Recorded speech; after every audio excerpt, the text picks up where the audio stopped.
It's been hotter than Mustafar on Sith Lord Coronation Day.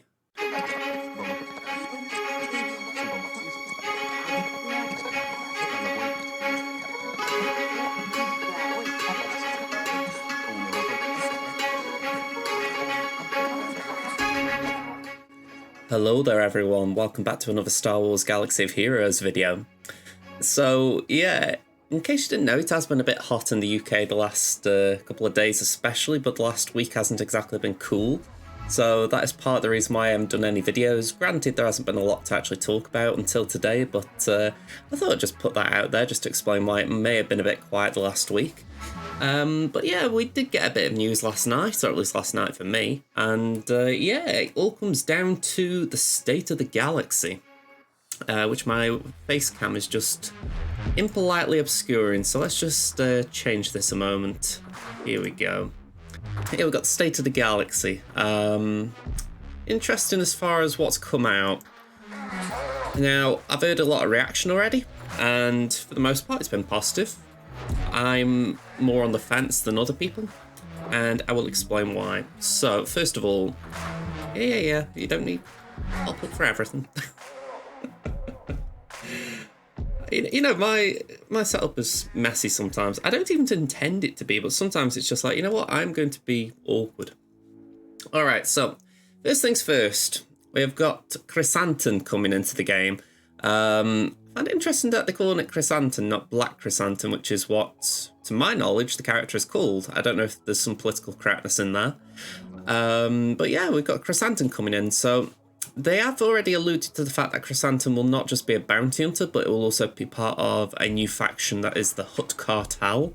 So, yeah, fair enough, I'm down for that. I think Chrysanthemum as a character does make some sense with that. We're also getting Boba Fett, Embo, Cad Bane, Greedo, Gamorrean Guard, and Mob Enforcer all be joining the Hutt Cartel. Now, if I read right, and I will just skim back up to double check this, I believe there are going to be some extra marquees for this. Like maybe it's not this section, but the one after, which is where they do announce that the next galactic legend will be Jabba the Hutt. Yay! I mean, okay, yeah, I am happy Jabba's coming. I think that Jabba is a worthy galactic legend. I actually think that he should have been... I think he should have had a counterpart, which is they're saying he won't have here, but maybe that's just me. I think it would have worked if they could have done maybe Leia as the counterpart. I know some people may be going for that Leia, but I'm just thinking, yeah, even if you just had, say, Resistance era Leia, or era Leia, it would have been suitable, because, you know, they were a pair of sorts as far as they had that Return the Jedi connection. But, yeah, I can understand maybe why they want to do it on its own. So, yeah, they've essentially brought the Hutt Cartel faction in so that Jabba's got a team. And I don't mind that. I think it makes some sense. There's going to be a contract for bounty hunters while he's the leader. They want to make sure he's on par, but they're also, by the signs of it, going to give him interactions with territory battles, which is cool, as you can see here. Now, I'm looking here and it says, and with that, the first set of prerequisites for Jabba the Hutt are Chrysanthemum Relic 5. Now, I don't mind that. When Resistance Hero Poe and Finn first came out, General Hux and Sith Trooper, they were Relic 5 requirements for the first two Galactic Legends. So I think Chrysanthemum, they are being kind of generous as far as saying, right, we're going to just give you Relic 5 marquee. Then Han Solo, Relic 8. That isn't too bad for my main, I'll be honest. Even for Darth Unkai, I've got Relic 6 on Unkai, Relic 7 on my main, so Relic 8 wouldn't be the biggest push if I wanted to go for that. Gamorrean Guard, Relic 3. That is awkward. They have given us Relic 3 at least, so it's not Relic 7. But yeah, I look at it and I think Relic 3 for Gamorrean Guard, they really need to tell us... Yeah, they really need to tell us why it's going to be good. I mean, they are saying here, if you want to go after Jabba, you'll want these marquee characters powered up to Relic levels, not just for the requirements, which I believe is... Yeah, it'll be one of several upcoming marquees. So, Chrysanthemum's probably just the first of the marquees that'll be a requirement. But with that line, it also makes you think Gamorrean Guard might be one that they'll say, you want your tanks thick. So, it reminds me of Royal Guard. They're probably going to do the same thing there, where Royal Guard was pretty useless before he got reworked for Lord Vader. Now he's a Relic 9 you know, he's not Relic 9 requirement, but he makes sense at Relic 9. So I could understand if Gamorrean Guard got the same level of treatment. We got Greedo at Relic 6. I don't know why they picked Relic 6, but I mean, I like Greedo's kit. It's cool. He's never had a use up until this point, really, so Relic 6 has given him a use, but again, I'm not wowed by that. I'm going to hope that the Hutt Cartel faction or an Omicron could help him out there and make that R6 useful, but right now that feels painful. And Outrider at 7 stars. Now, Outrider is also a requirement down the line, so that is not a bad thing as far as double dipping off arms, but yeah, it's still a bit awkward. Anyway, as a crime lord, he always likes to have a piece of the action, yeah, so we've got often GOTB missions. I don't know why they're including Hoth in that. I mean, I say that. No territory battle, I know. Sorry, not a lot of guilds do Hoth territory battle now for Darkside, so that really feels weird that they're implementing it there as well. But I get it for Darkside, but saying that, not a lot of people are struggling with Darkside TB, so why are they doing it? I find that very strange. If it was a new TB, I'd be like, fine, I get that, but very weird. He'll have more direct uses in the near future, so you won't miss on this character. Yeah, we always have that feeling, don't we? So yeah, we'll have a look in the next road ahead. So Profundity, no big surprises that was coming. They've announced that it's going to be captained by Radis, no surprises, and Profundity is a rebel capital ship working well with ships like the U-Wings, Ghost, and the Rebel Y-Wing. So adding the fact that Outrider and Haunted Millennium Falcon were kind of name checked as not being part of the Home 1 fleet moving forward, then it does seem like we've been given the fleet. It's going to be the U-Wings, Ghost, Phantom could be part of that as well, and Y-Wing. So that's a fair few ships, but I feel like there's one missing there. Red 5 could be on its way. But yeah, it's going to have download mechanics that help Profundity, or Outrider's download mechanics will help Profundity, so we'll see how that plays out. I'm not... I think this sounds pretty cool. I've been wanting an Executor hard counter for a while, so I'm looking forward to this. But this is what I'm not looking forward to. Admiral Radis, Relic 9. So, had this been an R8 requirement, I would have been quite happy. I haven't really got easy access to R8, but I would have been like, okay, fine, R8. Relic 9, though, that is gating it at either 300 million plus GP guilds, or it is gating it at pay-to-play players. So, there's two ways of looking at this. One, you can go straight for it, which, to be fair, you should really go straight for it as far as if you really need to beat Executors, this is actually a good farm, based on some of the characters anyway. Or some of the ships, I should say. But I look at it and I think, if you can't get that R9 material, you're going to struggle. And I say that, I can't really get that R9 material. But I can get everything else. My Cassian's Relic 1 right now. So I'm thinking about my main account here, just to be clear. Actually, I can show this. Just give me one moment.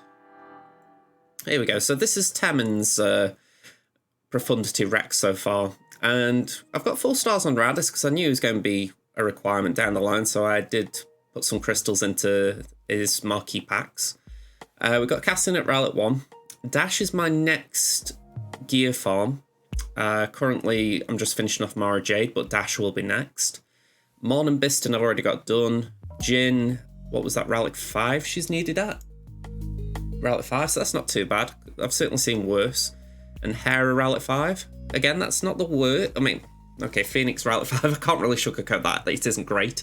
But she has got the Omicron, so it gives that faction a little bit of use in TW, maybe. Outrider, that's pretty painful for me. 4 star at the moment. Closing in on 5, but yeah, gotta get to 7 in a very short space of time if I wanted to get it on release, which I couldn't anyway, again, as with the R9, but still. So yeah, I'm looking at this and I'm thinking I'm not a million miles away, but that one requirement is painful, R9. And if you think £150 to get R9 as well, it's not, even if you were contemplating pay-to-play mechanics, that is not a cheap entry price. That is like, you have got to wail hard to get through that.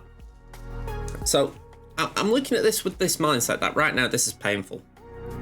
But my hope is that down the line, they're going to make R9 materials more accessible, a bit similar to how they did with error magnifiers. Because when I did a video on Jedi Master Kenobi's unlock requirements, I did point out that I thought R8s were painful at the time. I remember the fact that we could only get them from Conquest and from CPIT.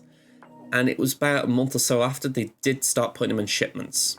So I'm hoping that something similar will happen with the droid brains, because right now they are hard to get. I've got one full set hoarded on my free-to-play alt, and I may actually just give that to Radis down the line. I may just wait for Radis, because so far Radis is the only thing that is name-checked as being an R9 requirement. So I may do that. I don't know. I'm speculating in my own mind right now what I'm going to do. But yeah, it's a painful one, that, and I hope CG listened to a degree there, that they need to just open that gate up a little bit. Anyway, I'm going to move on for a moment, because for what it's worth, these wrecks aren't terrible. There are some iffy ones, like say Hera at Rally 5 is not great. Biston, you need the ship, so it's not bad. Jin is going to be great with Radis, so it's not a bad investment. Mon you need for JML, Dash should have at R5 for Starkiller, so 2 extra route levels aren't the worst, and Cassian, again, the U-Wing is good, so it's not the worst investment, although I would say I'd prefer a lower route level than 8. If you're going to give us an 8, I'd have preferred Dash or even Mon. Relicate Cassian feels very wasteful, but hey-ho. And the ships, they're all ships that by now people should have got, except for Outrider. Rebel Y-Wing's been out for a long time, so that should have been farmed by now, really. So, again, I don't feel like the ships or the actual farm have been that bad. It's just those two, that one relic requirement, which I think is really bad. I'm getting a lot of pop-ups today. I don't even know how to get rid of that one. I haven't even got clothes on it. I feel like I'm doing subliminal advertising for everyone. No, just get rid. There we go.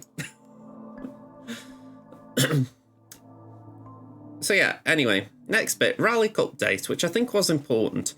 They've, long story short here, they've essentially said that for anything that's higher than Relic 7, they're going to make it so that you don't need to add carbonite circuit boards or bronzium wiring.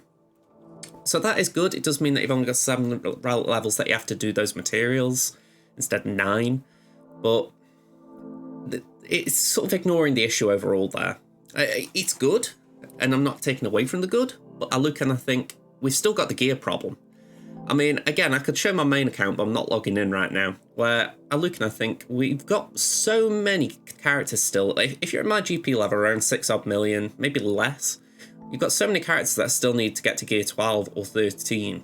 And when you've got datacrons that require Relic 3, something like that doesn't really help me.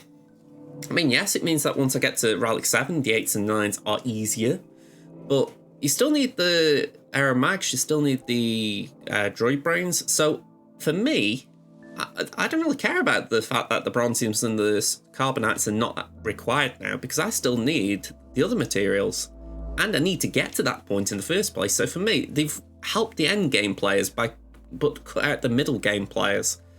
Again, that frustrates me, because I think they've targeted the wrong group, in my opinion. Again, it's not bad, but it's short-sighted.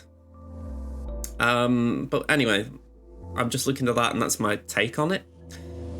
Quality of life update mods. I'm going to cut a long story short here and say all of this is very good. If you've got one account, you're not a madman like me. This is very good, in fact. What I would say though, this is still not on par with services like Hot Utils. It's closer. I actually think if you were debating going for Hot Utils before and now this is coming out, I would actually say you don't need it if you've just got the one account. But I would say Hot Utils has still got an edge. I mean, the one thing that this is missing is the ability to have a default loadout. So for instance, we got GAC flip-flopping at the moment between 5v5, 3v3. None of this has the ability to actually alternate your loadout. So you can say, right, I've got a 5v5 mod loadout, I've got a 3v3 mod loadout, I've got a GOTB loadout, I've got a TW loadout. There's none of that. And for me, that's irritating, because I think there is a way to do it, I'm sure. I mean, I'm not a coder. I don't know how to do it myself, obviously, but I look and I think if Hot Utils can do it, then surely the game itself has got the capability somehow. So hopefully this is the first step. It's not like we're a million miles away. In fact, again, I will reiterate, a lot of this is good. I like the fact that we've now got a lot more utilization as far as in-game modding. It feels like they've cut a lot of the silly steps out and just tried to make things as streamlined as possible. And especially, I will say it again, if you don't need something like Hot Utils, i.e. you don't pay, which I completely respect, I look at it and I think this is brilliant. This is a great quality of life update. But again, it's still missing stuff, and I can't help but think, why are we so far behind? It has also been pointed out, I will just say that, trying to find a screenshot, I think it's here, that for some reason they decided to put a placeholder text here saying 3.31% taunt, and even, I think it's Meatad who said, who knows what 3.31% taunt even means. There's speculation there that it means that there's going to be more secondary stats coming in. I don't really relish that. I wouldn't like... I mean, there's a bit of me that does, just for the fact that I think adding more versatility to your roster isn't a bad thing. But I dislike the idea that certain things could be added, like evasion, for instance. We're just coming out of the executor meta, and the last thing I want is another meta appearing where you can add evasion into your mods, which suddenly means that you can have random dodge chance. I really hope the devs listen to that and don't ever think to implement that in mods, because evasion would just be absolutely terrible. The only reason that evasion would be okay in mods is it would actually give possible use to accuracy primaries. And honestly, I would just rather they bin accuracy primaries. I just think that would be the better solution rather than trying to give them a purpose. But yeah, again, I'm just looking here and I'm thinking it's not bad, any of this. It's just, it feels like it's papering over cracks. And again, I feel like I've been very negative in this, but I feel like a lot that is the summary of this, that it's papering over cracks. I've heard a lot of positive reactions to this, and there is positive stuff in this, I'm not going to hide it. But I feel like a lot of it is...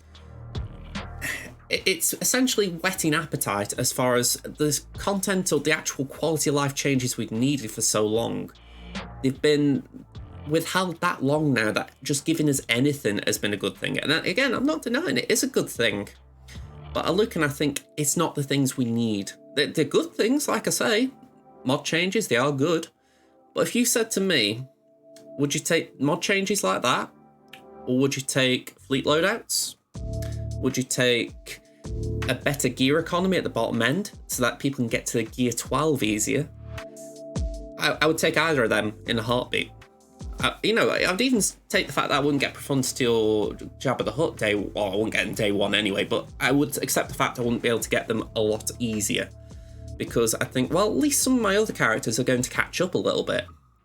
Whereas that part of the grind is still painful. I mean, it's not even going to get painless going up to R7. You know, this is where it's rough. It's like, they've not done anything to decrease that. And I look and I think it's what is needed. We need some form of easing. And just dropping Carbonite and Bronziums from Rally 8s and 9s is not enough. Maybe for some of you it is. If it is, fair enough, I respect it. You know, if you think, wow, that's really going to help me, I'm not taking away from it. But I look and I think we need more. You know, and I'm not trying to be greedy, but I'm just being honest. Part of the thing that is actually making me feel down about the game right now is the fact that the grind is endless. You know, and you accept it to a degree with a game like this, but equally I'm thinking, I think my long-term stance on this has been that for everything that the game gives, it takes away. And we have had a lot taken away lately, as far as Datacrons, for instance. No one wanted them, but we've got to take them. So you think, when they give something, it needs to be something that we want. And while mod improvements are good, and while I would say the changes to the relic economy aren't bad, I would still say that we're missing things we need. You know, I'm talking tiers, and for me, this is like mid-tier rather than top-tier improvements. So yeah, again, maybe that's just my opinion. Maybe it's my place in the game right now where I'm seeing things from. So I am going to leave it there, to be honest. I would do a kit reveal on Black Chrysanthemum, but honestly, I think this video is going to be long enough at 20 minutes, so I'm not going to do another 10 minutes just running through the kit. So, long story short, it does look a good kit, by the way. I may do a bit of a cover on it at some point, but right now I'm just thinking, nah, I just want this to be State of the Galaxy focused. So, yeah, let me know what you think, folks, in the comments, because, again, I feel like I've been overly negative regarding this. My reaction when I saw the post last night was, this is an appeasement. This is something that they want us to be happy about. And while there are things to be positive about, I feel like they missed the mark. So I'm curious what you all think. Alright, thank you for listening, folks. If you haven't already, hit the like button if you like this video. If you didn't, you can hit the dislike button, but please leave a comment and just let me know what you think's going wrong. And I'll see you in the next one. Bye for now, everyone.